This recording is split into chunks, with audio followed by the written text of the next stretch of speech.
Welcome to Rustbuster's Installation Guide for Ford's 1999 to 2016 F-250 Super Duty. Before you begin, if you are uncomfortable performing any of these procedures, we strongly suggest seeking a qualified professional.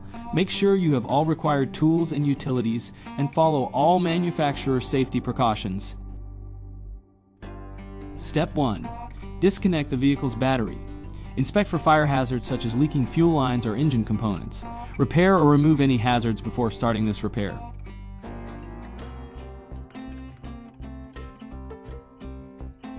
Step 2. Lift the rear of the truck and remove the rear wheel. Remove any lines or brackets. If your truck is equipped with a leaf spring bumper or an airbag for the suspension, uninstall them. Step 3. This frame section includes perforations for the shock mount rivets, if the shock mount and surrounding frame do not need to be replaced or repaired. Alternatively, you can leave the perforations, remove the shock mount, and replace it later. Note that if you have a leaf spring bumper or airbag for the suspension, alterations will need to be made to this kit to reinstall them later. Step 4. Paint the inside of the repair section with rust protectant prior to installation. Step 5. Slide the repair section into place.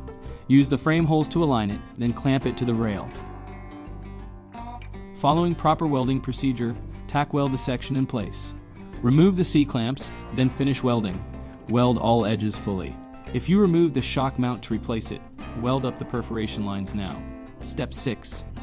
Paint the repair kit, work area, and any other raw metal with rust protectant. We recommend our Rustbuster Rust Converter and Primer Spray Paint. Replace the shock mount, leaf spring bumper, or airbag if necessary. We suggest painting any untreated metal before bolting it on. Replace any lines or brackets moved in Step 2, then replace the wheel and lower the truck.